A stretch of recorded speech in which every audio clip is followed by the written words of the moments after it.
ನಾರಾಯಣ ಸೋಮಣ್ಣವರು ಕುರುಬ ಸಮುದಾಯದ ಕಾಂಟ್ರಿಬ್ಯೂಷನ್ ಬಗ್ಗೆ ಚಲವಾದಿ ನಾರಾಯಣ ಸೋಮಣ್ಣವ್ರಿಗೆ ಗೊತ್ತಿಲ್ಲ ಅನ್ಸುತ್ತೆ. ಅಣ್ಣ, ದಕ್ಷಿಣ ಭಾರತವನ್ನು ಸರಿಸುಮಾರು 325 ವರ್ಷಗಳ ಕಾಲ ಕುರುಬರು ರೂಲ್ ಮಾಡಿರೋದು.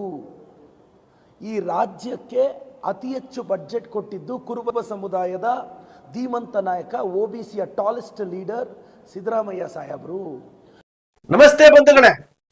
ಕುರುಬರ ಇತಿಹಾಸ ಮತ್ತು ಕುರುಬರ ಶಕ್ತಿಯ ಬಗ್ಗೆ ಚಿಕ್ಕಬಳ್ಳಾಪುರದ ಶಾಸಕರಾದಂತಹ ಪ್ರದೀಪ್ ಈಶ್ವರ್ ಮೀಡಿಯಾಗಳ ಮುಂದೆ ಹೇಳಿದ್ದಾರೆ. ಕುರುಬರ ಆಡಳಿತ ಯಾವ ರೀತಿ ಇದೆ, ಇವತ್ತಿಗೂ ಯಾವ ರೀತಿ ಇದೆ ಅನ್ನೋದನ್ನ ಪ್ರದೀಪ್ ಈಶ್ವರ್ ಹೇಳಿದ್ದಾರೆ. ಎಲ್ಲರನ್ನು ಸಮಾನರಾಗಿ ತೆಗೆದುಕೊಂಡು ಹೋಗುವಂತಹ ಮನಸ್ಸಿರುವಂತದ್ದು ಕುರುಬರಿಗೆ. ಹಾಲು ಕೆಟ್ಟರು ಹಾಲು ಮತ ಕೆಡಲ್ಲ ಅಂತ ಒಂದು ಮಾತಿದೆ ನಮ್ಮೊಳಗೆ. ಹಾಗೆ ಹಾಲು ಮತ್ತವ್ರ ಅಧಿಕಾರ ಬಂದರೆ ಇಸ್ಕೊಳ್ಳೋದು ಕಷ್ಟ, ಅವರಾಗೆ ಬಿಡಬೇಕು ಹೇಳಿರೋದು ನಾನು. ಯಾಕೆ ಅಕ್ಕಬುಕ್ರು ಯಾರು? ಹಾಲು ಸ್ಥಾಪಕರು ವಿಜಯಾರಣ್ಯ ಕಟ್ತಾರ 5 ಜನ ಅವರು. ಅಕ್ಕಬುಕ್ರು ಸಾಮ್ರಾಜ್ಯ ಇವತ್ತು ವಿಜಯದಶಮಿ ಏನು ನಡೀತಾ ಐತೆ, ಇವತ್ತು ನಡೀತಾ ಐತೆ, ಅಕ್ಕಬುಕ್ರು ಮಾಡಿದ್ದು. ಛತ್ರಪತಿ ಶಿವಾಜಿ ಯಾರು? ನಿಮ್ಮ ಗದಿಗಿನವನೇ, ಅವನು ಹಾಲ್ಮತ್ತವನೇ ಶಿವಾಜಿ. ಆಮೇಲೆ ಆ ರಾಣಿ ಕಾಶಿ ದೇವಸ್ಥಾನ ಕಟ್ಟಿಸಿ ರಾಣಿ ಆಕೆ ಹಾಲ್ಮತ್ತವಳೆ. ಹಿಂಗೆ ಹಾಲ್ಮತ್ ಸಮಾಜದಲ್ಲಿ ಲೋಕೋತ್ತರ ಕಾಣಿಕೆಗಳಿದ್ದಾವೆ. ಇದನ್ನ ಪ್ರದೀಪ್ ಈಶ್ವರ್ ಹೇಳಿದ್ದಾರೆ. ಕೋಡಿಮಠದ ಸ್ವಾಮೀಜಿಯವರು ಪದೇ ಪದೇ ಪದೇ ಪದೇ ಎಲ್ಲ ಮೀಡಿಯಾಗಳಲ್ಲಿ ಹೇಳ್ತಾ ಇದ್ದಾರೆ, ಹಾಲು ಮತಸ್ಥರು ಅಂದ್ರೆ ಯಾರು, ಕುರುಬರು ಅಂದ್ರೆ ಯಾರು, ಅವರ ಮನಸ್ಥಿತಿ ಏನು, ದೈವಾಂಶ ಸಂಭೂತರು, ಕುರುಬರ ಆಡಳಿತ ಯಾವ ರೀತಿ ಇದೆ, ಅಹಲ್ಯಾಬಾಯಿ ಹೋಳ್ಕರ್ ಅಕ್ಕಬುಕ್ರಿಂದ ಹಿಡಿದು ಶಿವಾಜಿ ಮಹಾರಾಜರ ತಾಯಿ ಕುರುಬರು, ಎಲ್ಲಾ ವಿಚಾರಗಳನ್ನ ಕೋಡಿಮಠದ ಸ್ವಾಮೀಜಿಯವರು ಪದೇ ಪದೇ ಪದೇ ಹೇಳ್ತಾ ಇದ್ದಾರೆ. ತಿಂದಡಿ ಮೌನೇಶ್ವರರು ಹೇಳಿದ್ದಾರೆ, ಅಲ್ಲಮ್ಮ ಪ್ರಭುಗಳು ಹೇಳಿದ್ದಾರೆ, ಸರ್ವಜ್ಞ ಹೇಳಿದ್ದಾರೆ, ಇತಿಹಾಸದಲ್ಲೂ ಹೇಳಿದ್ದಾರೆ. ಇವತ್ತಿನ ಕಲಿಯುಗದಲ್ಲಿ, ಇವತ್ತಿನ ನಮ್ಮ ಜನರೇಷನ್ ಅಲ್ಲೂ ಸಹ ಈ ವಿಚಾರಗಳು ಹೊರಗಡೆ ಬರ್ತಾ ಇದೆ. ಇವತ್ತು ಮೈಸೂರು ದಸರಾವನ್ನ ಪ್ರಾರಂಭ ಮಾಡಿದ್ದು ಕುರುಬ ಕುಲದವರು. ಇದನ್ನ ತಲಕಾಡಿನ ರಂಗೇಗೌಡರು, ಇತಿಹಾಸ ತಜ್ಞರು ಹೇಳ್ತಾರೆ. ಇದೆಲ್ಲ ಯಾತಕ್ಕೋಸ್ಕರ ಹೇಳ್ತಾ ಇದ್ದೀನಿ ಅಂತಂದ್ರೆ, ಕುರುಬ ಸಮುದಾಯದ ಶಕ್ತಿಯನ್ನ ನಾವು ಅರ್ಥಕೊಂಡೇ ಇಲ್ಲ, ಇವತ್ತಿನವರು ಅರ್ಥಕೊಂಡಿಲ್ಲ. ನಾವೊಂದು ರೀತಿಯಲ್ಲಿ ಯಾವ ರೀತಿ ಆಗಿದೆ ಅಂತಂದ್ರೆ, ನಮ್ಮ ಶಕ್ತಿಯನ್ನ ನಾವು ಅರ್ಥಕೊಳ್ಳದೆ ನಮಗ್ಯಾಕೆ ಇತಿಹಾಸ ನಿರ್ಮಾಣ ಮಾಡಿರುವಂತವ್ರಿ ಕುರುಬರು. ಅಹಲ್ಯಾಬಾಯಿ ಹೋಳ್ಕರ್ ಇಡೀ ಜಗತ್ತಿನಲ್ಲಿ ದೀರ್ಘಕಾಲವಾಗಿ ಆಡಳಿತ ನಡೆಸಿದಂತಹ ಏಕೈಕ ಮಹಾರಾಣಿ ಅಹಲ್ಯಾಬಾಯಿ ಹೋಳ್ಕರ್. ಚಂದ್ರಗುಪ್ತ ಮೌರ್ಯರ ಸಾಮ್ರಾಜ್ಯ, ಹಕ್ಕಬುಕ್ಕರ ಸಾಮ್ರಾಜ್ಯ, ಸಂಗೊಳ್ಳಿ ರಾಯಣ್ಣನವರ ಶೂರತ್ವ ಎಲ್ಲವೂ ಸಹ ನಮ್ಮ ಕಣ್ಣು ಮುಂದೆ ಇದೆ. ಕನಕದಾಸರ ಅವರ ಹಠ ಏನಿದೆಯಲ್ಲ, ತಾನೊಬ್ಬ ಶೂದ್ರನಾಗಿದ್ರು ಸಹ ಸಾಧನೆ ಮಾಡಿದ್ರಲ್ಲ. ಯಾರು ಟೀಕೆ ಮಾಡಿದ್ರು, ಯಾರು ಅವಮಾನ ಮಾಡಿದ್ರು, ಅವರ ಎದುರುಗಡೆ ನಿಂತು ಅವ್ರ ಎದುರು ಉತ್ತರ ಕೊಟ್ರಲ್ಲ ಕನಕದಾಸರು.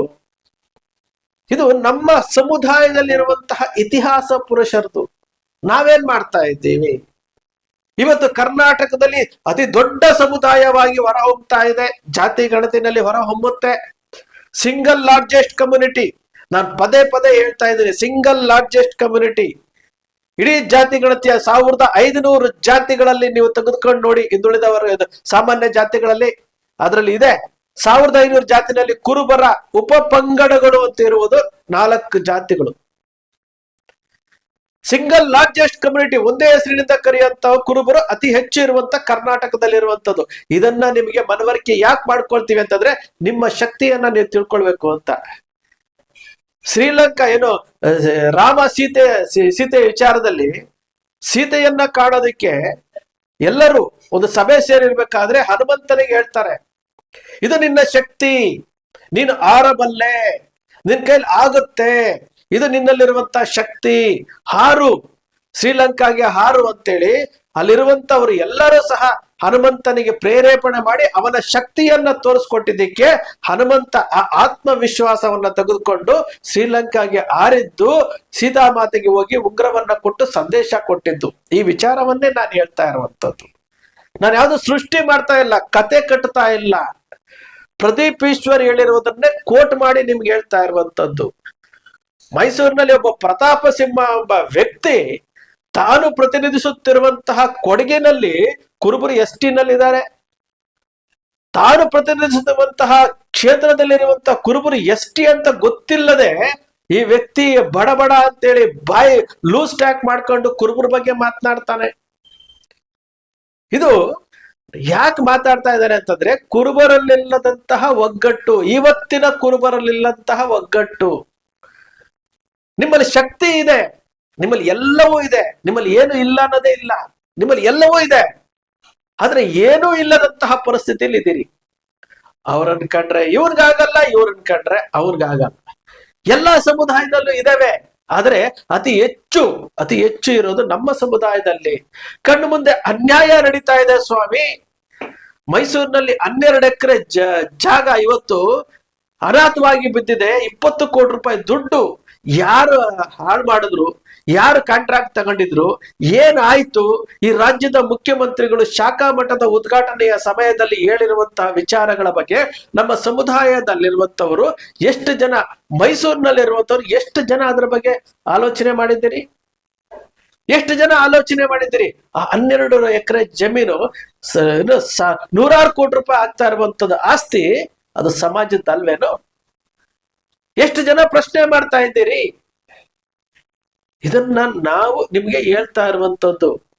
ಶ್ರೀ ಕನಕ ಟಿವಿ ಯಾಕೆ ನಾವು ಪ್ರಾರಂಭ ಮಾಡಿದ್ದು 4 ತಿಂಗಳ ಹಿಂದೆ ಅಂತಂದ್ರೆ, ಈ ಸಮುದಾಯಕ್ಕೆ ಒಂದು ಮೀಡಿಯಾ ಇಲ್ಲ. ನಾವು ಫೇಸ್ಬುಕ್ ಅಲ್ಲಿ, ವಾಟ್ಸಾಪ್ ಅಲ್ಲಿ ಟೈಮ್ ಸಿಕ್ಕಿದಾಗ ಏನೋ ಒಂದಷ್ಟು ಆಡಿಯೋ ಹಾಕ್ತಿವಿ, ಒಂದಷ್ಟು ಟೆಕ್ಸ್ಟ್ ಮಾಡಿ ಹಾಕ್ಬಿಡ್ತೀವಿ. ನೋಡ್ತಾರೆ, ಹಾಯ್ ಅಂತಾರೆ, ಈ ಅಂತಾರೆ, ಒಂದೇನೋ ಫೋನ್ ಮಾಡ್ತಾರೆ. ಒಂದು ದಾಖಲೆ ಬೇಕಲ್ಲ, ಒಂದು ಧ್ವನಿ ಆಗ್ಬೇಕಲ್ಲ. ಇದೇ ನಮ್ಮ ಸಮುದಾಯದವರು ಇವತ್ತಿನವರೆಗೂ ಒಂದು ಸ್ಯಾಟಲೈಟ್ ಚಾನೆಲ್ ಮಾಡಿಲ್ಲ. ನಮ್ಮದೇ ಸಮುದಾಯದ ಸಹಭಾಗಿತ್ವದಲ್ಲಿ ಒಂದು ಸ್ಯಾಟಲೈಟ್ ಚಾನೆಲ್ ಆಗಿತ್ತು, ಸುದ್ದಿ ಚಾನೆಲ್ ಆಗಿತ್ತು. MTB ನಾಗರಾಜ್ ಅವರು, HM ರೇವಣ್ಣ ಅವರು, ಇವರ ಸಹಭಾಗಿತ್ವದಲ್ಲಿ KJ ಜಾರ್ಜ್ ಅವರೆಲ್ಲ ಮಾಡಿದ್ರು. ಆದ್ರೆ ಅದು ಕೊಟ್ಟವ್ರು, ಅದಕ್ಕೆ ಅಧಿಕಾರ ಕೊಟ್ಟವ್ರು ಯಾರಿಗೆ? ಶಶಿಧರ್ ಭಟ್ರಿಗೆ. ಕುರುಬರ ಹಣ ಹಾಕಿದ್ರು, ನಿರ್ವಹಣೆ ಬ್ರಾಹ್ಮಣರು ಕೊಟ್ರು. ಏನಾಯ್ತು? ಅರ್ಧಕ್ಕರ್ಧ ಬಿಟ್ಟು ಹೋದ್ರು. ಇದ್ರ ಬಗ್ಗೆ ಚರ್ಚೆ ಮಾಡಿದೀವಿ ನಾವು. ಇದೇ ಹೋಟ್ಲಲ್ಲಿ ಕುತ್ಕೊಂಡು ಚರ್ಚೆ ಮಾಡಿ ಆ ಚಾನೆಲ್ ನಮಗ್ ಕೊಡಿ. ಯಾಕಂದ್ರೆ ನಾವು ಒಂದು ಮೀಡಿಯಾ ಗ್ರೂಪ್ ಮಾಡ್ಕೊಂಡಿದೀವಿ ವಾಟ್ಸಾಪ್ ಅಲ್ಲಿ. ನಮ್ಮ ಸಮುದಾಯದ 300ಕ್ಕೂ ಹೆಚ್ಚು ಪತ್ರಕರ್ತರು ಆ ವಾಟ್ಸಾಪ್ ಗ್ರೂಪ್ ಅಲ್ಲಿ ಇಟ್ಟಿದೀವಿ ನಾವು. ಆ ವಾಟ್ಸಾಪ್ ಗ್ರೂಪ್ ಅಲ್ಲಿ ಚರ್ಚೆ ಮಾಡ್ತಾ ಇದ್ದೀವಿ ನಾವು. ಎಲ್ಲ ಸ್ಯಾಟಲೈಟ್ ಚಾನೆಲ್ ಅಲ್ಲಿ ನಮ್ಮ ಸಮುದಾಯದವರು ಇದ್ದಾರೆ, ಪತ್ರಕರ್ತರು ಪತ್ರಿಕೆಗಳಲ್ಲಿದ್ದಾರೆ, ಜಿಲ್ಲಾ ಮಟ್ಟದಲ್ಲಿದ್ದಾರೆ, ತಾಲೂಕ್ ಮಟ್ಟದಲ್ಲಿದ್ದಾರೆ. ಆದ್ರೆ ಅವ್ರಿಗೆ ಭಯ, ಹೊರಗಡೆ ಬಂದು ಹೇಳ್ಕೊಳಕ್ಕೆ ಭಯ. ಆ ವಾಟ್ಸಾಪ್ ಗ್ರೂಪ್ ಅಲ್ಲಿ ಚರ್ಚೆ ಮಾಡ್ತಾರೆ. ಅಂತವ್ರ ಕೈಲಿ ಕೊಡಿ ಸುದ್ದಿ ಚಾನಲ್ ಅಂತ ನಾನು ಕೇಳಿದ್ದು. ಇದೇ ಬೆಂಗಳೂರಿನ ರೆಸಿಡೆನ್ಸಿ ರೋಡ್ ಅಲ್ಲಿ ಒಂದು ಹೋಟ್ಲಲ್ಲಿ ಒಂದು ಸಭೆ ಮಾಡಿದಾಗ, ಎಲ್ಲಾ ಪತ್ರಕರ್ತರನ್ನ ಸೇರಿಸಿ ಮಾಡಿದಾಗ ನಾನು ಇದೇ ವಿಚಾರವನ್ನ ಪ್ರಸ್ತಾಪ ಮಾಡಿದ್ದು. ಆ ಚಾನಲ್ ನಮಗೆ ಕೊಡಿ ಸ್ವಾಮಿ, ನಾವು ನಡೆಸ್ತೀವಿ ಅಂತೇಳಿ. ಆಗ್ಲಿಲ್ಲ. ಇವತ್ತಿನವರೆಗೂ ಇಡೀ ಕರ್ನಾಟಕದಲ್ಲಿ ನೀವು ಹುಡ್ಕಂತ ಬನ್ನಿ, ಫ್ರೀ ರೀ. ಯೂಟ್ಯೂಬ್ ಚಾನಲ್ ಮಾಡೋದು ಫ್ರೀ, ನಿಮ್ಗೊಂದು ಪೈಸಾ ಕೊಡಬೇಕಾಗಿಲ್ಲ.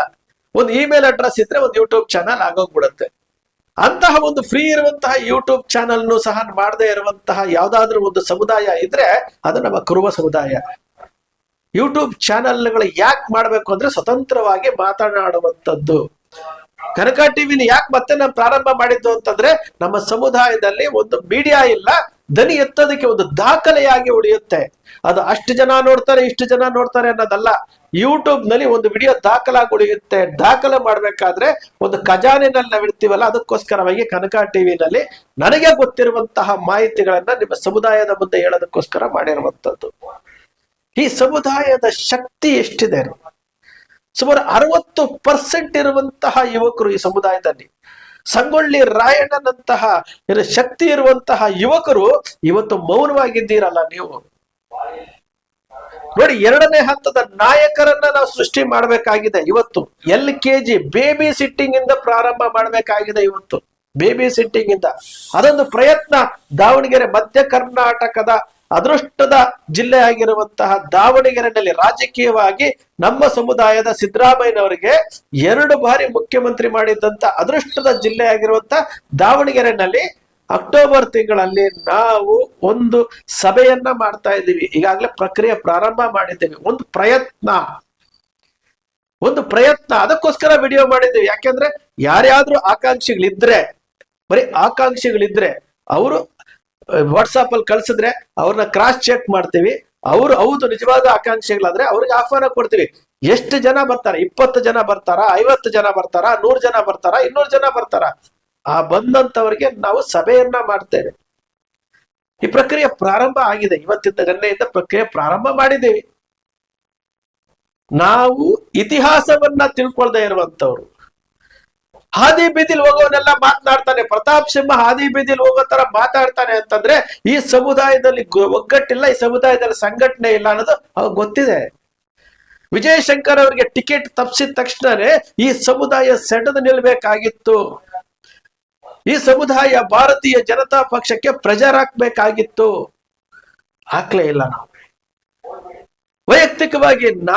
ವೈಯಕ್ತಿಕವಾಗಿ ನಾನು ಬಿಜೆಪಿಯ ಮುಖಂಡರುಗಳಿಗೆ ಫೇಸ್ಬುಕ್ ಅಲ್ಲಿ ಅವತ್ತು ನಾನು ಪೋಸ್ಟ್ ಹಾಕಿದೆ. ವಿಜಯಶಂಕರ್ ಅವರ ಟಿಕೆಟ್ ತಪ್ಪಿಸಿದ್ದೀರಿ ಪ್ರತಾಪ್ ಸಿಂಹ ಅವರೇ, ನೀವು ರಾಜಕೀಯದಲ್ಲೇ ಇಲ್ದಂತವ್ರು, ನೀವು ಹಾಸನಕ್ಕೆ ಹೋಗಿ ದೇವೇಗೌಡರ ಮುಂದೆ ಸ್ಪರ್ಧೆ ಮಾಡಿ, ಯಾಕಂದ್ರೆ ನಿಮ್ಮದೇ ಜಿಲ್ಲೆ ಅದು, ನೀವು ಅಲ್ಲಿ ಹೋಗಿ ಅಂತ ಫೇಸ್ಬುಕ್ ಅಲ್ಲಿ ಹಾಕಿದಕ್ಕೆ ಇದೇ ಪ್ರತಾಪ್ ಸಿಂಹ ಏನ್ ಮಾಡಿದ್ರು, ಅವ್ರು MP ಆದ ಮೇಲೆ ನಮ್ಮ ಸಮುದಾಯದ ವಿಜಯಶಂಕರ್ಗೆ ಅನ್ಯಾಯ ಮಾಡಿದ್ದಾರೆ ಅಂತ ನಾನು ಫೇಸ್ಬುಕ್ ಅಲ್ಲಿ ಬರ್ದಿದ್ದಕ್ಕೆ, ಅವತ್ತು ವಾಟ್ಸಾಪ್ ಇರ್ಲಿಲ್ಲ, ಆಗ ಬರ್ದಿದ್ದಕ್ಕೆ MP ಆದ ಮೊದಲನೇ ಕೆಲಸ ಅವ್ರು ಮಾಡಿದ್ದು ಏನ್ ಗೊತ್ತೇನು? ಪ್ರತಾಪ್ ಸಿಂಹ MP ಆದ ಮೊದಲನೇ ಕೆಲಸ ಅವ್ರು ಮಾಡಿದ್ದೇನಂತಂದ್ರೆ, ಅವರ ಲೆಟರ್ ನಲ್ಲಿ MP ಲೆಟರ್ ನಲ್ಲಿ ರಾಜು ಮೌರ್ಯ ದಾವಣಗೆರೆ ಮೇಲೆ FIR ಮಾಡಿಸಿದ್ದು. ಅಪಪ್ರಚಾರ ಮಾಡಿದ್ದಾರೆ ಚುನಾವಣೆಯಲ್ಲಿ ನಿಂತು ಮಾಡಿ, ನನ್ನ ಆಫೀಸಿನ ಮೇಲೆ ದಾಳಿ ಮಾಡಿಸಿ ದಾವಣಗೆರೆನಲ್ಲಿ ನನ್ನ ಕಂಪ್ಯೂಟರ್ ಪ್ರಿಂಟರ್ಗಳೆಲ್ಲ ಹೊತ್ಕೊಂಡೋಗಿ ನನ್ನ ಮೇಲೆ FIR ಮಾಡಿಸಿ, ಕನ್ನಡಪ್ರಭ ಮುಖಪುಟದಲ್ಲಿ ವಿಶ್ವೇಶ್ವರ ಭಟ್ಟರು ಸಂಪಾದಕರಾಗಿದ್ರಲ್ಲ ಅವ್ರ ಗುರು, ಕನ್ನಡಪ್ರಭದ ಮುಖಪುಟದಲ್ಲಿ ನನ್ನ ಫೋಟೋ ಹಾಕಿ ಸಿದ್ದರಾಮಯ್ಯನವರು ರಾಜು ಮೌರ್ಯ ದಾವಣಗೆರೆ ಅವ್ರನ್ನ ರಕ್ಷಣೆ ಮಾಡ್ತಾ ಇದ್ದಾರೆ, ಇವ್ರನ್ನ ಅರೆಸ್ಟ್ ಮಾಡಿ ಅಂತ ಬರ್ಸಿದ್ರು. ಸಿದ್ದರಾಮಯ್ಯನವ್ರಿಗೂ ನಮ್ಗೆ ಕನೆಕ್ಷನ್ನೇ ಇಲ್ಲ. ಅವತ್ತು ನಾನು ವಿಜಯಶಂಕರ್ಗೆ ಅನ್ಯಾಯ ಆಗಿದೆ ಅಂತೇಳಿ ನಾನು ಪ್ರಶ್ನೆ ಮಾಡಿದ್ದಕ್ಕೆ ನನ್ನ ಮೇಲೆ ಕೇಸ್ ಮಾಡ್ತಾರೆ. ವಿಶ್ವನಾಥ್ ಅವ್ರಿಗೂ ಕೇಳ್ತೀನಿ, ಈ ತರ ಕೇಸ್ ಆಗಿದೆ, ಏನಾದ್ರು ಮಾಡ್ತೀರಾ ನೋಡೋಣ. ವಿಜಯಶಂಕರ್ ಅವರು ಇದಾಗಿದ್ರು, ಮಿನಿಸ್ಟರ್ ಆಗಿದ್ರು, ಅರಣ್ಯ ಸಚಿವರಾಗಿದ್ರು. ಅವ್ರಿಗೆ ಕಾಗಿನೆಲೆಯಲ್ಲಿ ಆ ವಿಚಾರವನ್ನ ಗಮನಕ್ಕೆ ತಗೊಂಡ್ ಬಂದ್ವಿ. ಸರ್, ನಿಮ್ಮ ಪರವಾಗಿ ದನಿ ಎತ್ತಿದ್ದಕ್ಕೆ ಈ ರೀತಿ ಆಗಿದೆ ಅಂತೇಳಿ ಕಾಗಿನೆಲೆಯಲ್ಲಿರುವಂತ ನಮ್ಮ ಸಮುದಾಯದವ್ರು ಹೇಳಿದ್ರು. ವಿಜಯಶಂಕರ್ ಅವರು ಆಯ್ತು ಬೆಳಗಾವಿ ಅಧಿವೇಶನಕ್ಕೆ ಬನ್ನಿ ನೋಡೋಣ, ವಿಚಾರ ಮಾಡೋಣ ಅಂತಂದ್ರು. ಬೆಳಗಾವಿ ಅಧಿವೇಶನಕ್ಕೆ ಹೋದ್ರೆ ಫೋನ್ ರಿಸೀವ್ ಮಾಡ್ಲಿಲ್ಲ. 10 ವರ್ಷ 3 ತಿಂಗಳು ನೋಡಿ. ರಾಯಣ್ಣ ನನ್ನ ಜೊತೆಲಿ ಇದ್ದಾನೆ ಅನ್ನೋದಕ್ಕೆ ಒಂದು ಜೀವಂತ ಸಾಕ್ಷಿ ಹೇಳ್ತೀನಿ ಕೇಳಿ.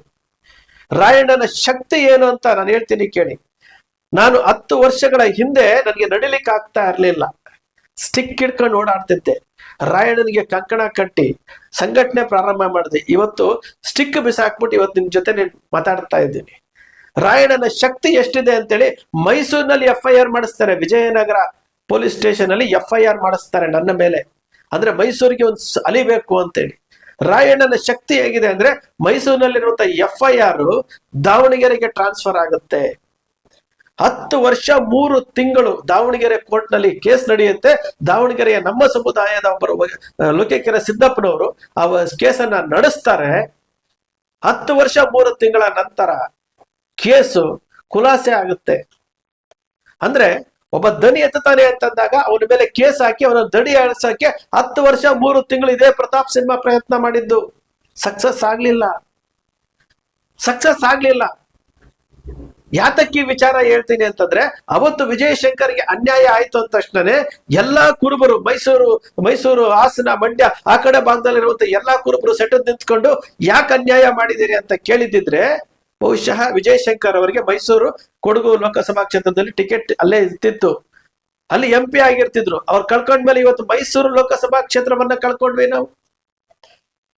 ಕಳ್ಕೊಂಡಿದ್ದೀವಿ. ಇದು ನಿಮ್ಮ ಮುಂದೆ ಇರುವಂತ ಜೀವಂತ ಸಾಕ್ಷಿ. ಸಂಘಟಿತರಾಗಬೇಕು. ನಾವು ನಿಮ್ಗೆ ಹೇಳ್ತಿರೋದು ಅಷ್ಟೇನೆ, ನೀವು ಹುಟ್ಟುತ್ತೀರಿ, ಬೆಳಿತೀರಿ, ಸಾಯ್ತೀರಿ. ನೀವು ಕುರುಬರಾಗಿ ಹುಟ್ಟಿದಿರಿ, ಕುರುಬರಾಗಿ ಬೆಳಿತೀರಿ, ಕುರುಬರಾಗೆ ಸಾಯ್ತೀರಿ. ಬೇರೆ ಜಾತಿಗೆ ಹೋಗ್ಲಿಕ್ಕೆ ಆಗಲ್ಲ. ಒಂದಷ್ಟು ಜನ ಕ್ರಿಶ್ಚಿಯನ್ ಕನ್ವರ್ಟ್ ಆದ್ರೂ ಸಹ ಅವ್ರ ಮೂಲ ಬಂದು ಕುರುಬರೇ ಅಲ್ವಾ. ಬೆಳಿಗ್ಗೆ ಎದ್ದೋಳ್ತೀರಿ, ಮಧ್ಯಾಹ್ನ ಊಟ ಮಾಡ್ತೀರಿ, ಬೆಳಿಗ್ಗೆ ಎದ್ದೋಳ್ತೀರಿ, ಲೆಟ್ರಿನ್ಗೆ ಹೋಗ್ತೀರಿ, ತಿಂಡಿ ತಿಂತೀರಿ, ಮಧ್ಯಾಹ್ನ ಊಟ ಮಾಡ್ತೀರಿ, ಸಂಜೆ ಊಟ ಮಾಡ್ತೀರಿ, ಮಲ್ಕೊಳ್ತೀರಿ. ಆಸ್ತಿ ಮಾಡ್ತೀರಿ, ಕುಟುಂಬದ ಬಗ್ಗೆ ಸಲಹೆ ಮಾಡ್ತೀರಿ. ನೀವು ಹುಟ್ಟಿರುವಂತಹ ಸಮುದಾಯದ ಋಣ ನಿಮ್ಮ ಮೇಲೆ ಇದೆಯಲ್ಲ, ಈ ಸಮುದಾಯ ಅಧೋಗತಿಗೆ ಹೋಗ್ತಾ ಇದೆಯಲ್ಲ, ಅತಿ ಇಂಟ್ರೆಸ್ಟ್ ಇರುವಂತಹ ರಾಜಕೀಯ ಕ್ಷೇತ್ರದಲ್ಲಿ ನಿಮ್ಮ ಸಮುದಾಯ ಯಾವ ಸ್ಥಿತಿನಲ್ಲಿದೆ, ಯಾವ ಸ್ಥಿತಿಗೆ ತೆಗೆದುಕೊಂಡು ಹೋಗ್ತಾ ಇದ್ದೀರಿ? ಝೀರೋ.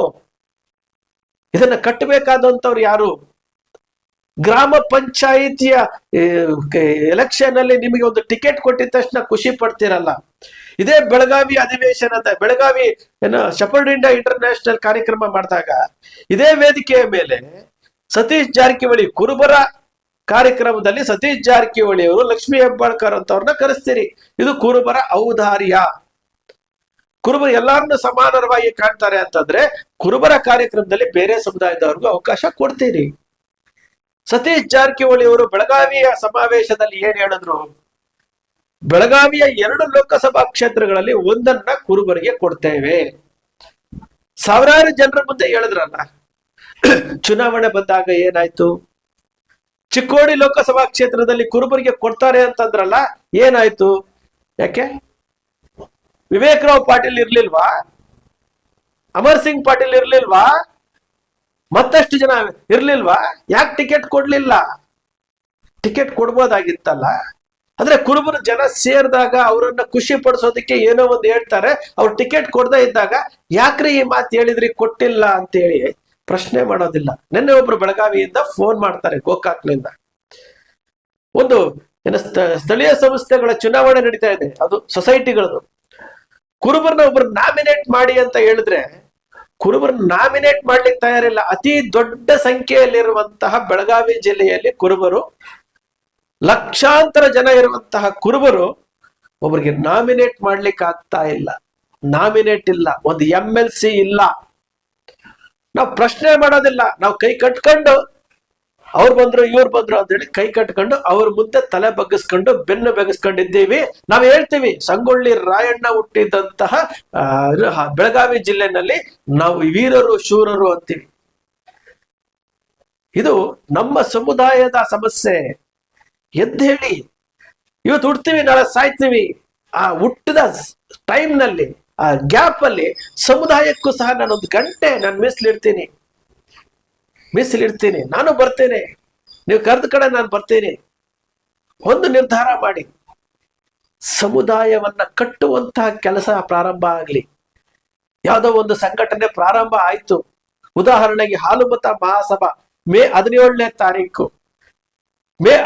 ತಾರೀಕು ಬೆಂಗಳೂರಿನಲ್ಲಿ ಪ್ರಾರಂಭ ಆಗುತ್ತೆ. ಅವತ್ತಿನಿಂದ ಇವತ್ತಿನವರೆಗೂ ದಶಮಾನೋತ್ಸವ ಆಚರಣೆ ಮಾಡ್ತಾ ಇದೆ. ಹಾಲುಮತ ಮಹಾಸಭಾ ಅಂತಂದ್ರೆ ಸಮಾಜದ ಧ್ವನಿಯಾಗಿರುತ್ತೆ. ಇಲ್ಲಿ ಎಲ್ಲೂ ಸಹ ಹಾಲುಮತ ಮಹಾಸಭಾದಲ್ಲಿ ಹಣದ ವಿಚಾರ ಇಲ್ಲ. ಇಲ್ಲಿ 10 ವರ್ಷಗಳಲ್ಲಿ ಹಣದ ವಿಚಾರ ಇಲ್ಲ. ದೇಣಿಗೆ ತಗೊಂಡು ಅದು ಮಾಡ್ತೀವಿ ಇದು ಮಾಡ್ತೀವಿ ಅನ್ನೋದಿಲ್ಲ. ಸಮುದಾಯದ ಧ್ವನಿಯಾಗಿ ಕುರುಬರ ಸಮೃದ್ಧಿಗಾಗಿ ಸಮೂಹ ಅಂತ ಮಾಡ್ಕೊಂಡಿರುವಂತದ್ದು. ಇಂತಹ ಹಾಲುಮತ ಮಹಾಸಭಾ ಕೆಲಸ ಮಾಡ್ತಾ ಇದ್ರೆ ಅದಕ್ಕೆ ಅಪಪ್ರಚಾರ ಮಾಡುವಂಥದ್ದು. ಇವರು ಬಿಜೆಪಿಯವರು, ಇವರು ವಿರೋಧಿಗಳು. ಸಿದ್ದರಾಮಯ್ಯನ ಸುತ್ತ ಇರುವಂತಹ ಒಂದು ಪಟಾಲಂಬಿದೆ, ಹೋಗಿ ತೋರಿಸೋದು. ಇವರು ಧ್ವನಿ ಎತ್ತಾ ಇದ್ದಾರೆ, ಕುರುಬರನ್ನ ಜಾಗೃತಗೊಳಿಸ್ತಾ ಇದ್ದಾರೆ, ಕುರುಬರ ಸಂಘಟನೆ ಮಾಡ್ತಾ ಇದ್ದಾರೆ ಅಂತೇಳಿ ಹೇಳುವಂತಹ ಕೆಲಸ ಇವೆಲ್ಲ ನಾವು ನೋಡಿದ್ದೀವಿ. ಫಸ್ಟ್ ಈ ಕೆಲಸ ತಪ್ಪಬೇಕು. ಬಹಳ ಬೇಸರ ಆಗುತ್ತೆ. ಪ್ರದೀಪ್ ಈಶ್ವರ್ ಅವರು ಹೇಳಿರುವಂತಹ ಮಾತುಗಳನ್ನ ಕೇಳಿದಾಗ, ಈಗಲಾದ್ರೂ ಅಲ್ಲಮ್ಮ ಪ್ರಭುಗಳು ಹೇಳಿದ್ದಲ್ಲ, ತಿಂತಣಿ ಮೌನೇಶ್ವರ್ ಹೇಳಿದ್ದಲ್ಲ, ಸರ್ವಜ್ಞ ಹೇಳಿದ್ದಲ್ಲ, ಕೋಡಿ ಮಠದ ಸ್ವಾಮೀಜಿ ಹೇಳಿದ್ದಲ್ಲ, ಇವತ್ತಿನ ರಾಜಕಾರಣಿ ಪ್ರದೀಪ್ ಈಶ್ವರ್ ಅವರು ಹೇಳಿದಾರಲ್ಲ, ಕುರುಬರ ಶಕ್ತಿ ಏನು ಅಂತೇಳಿ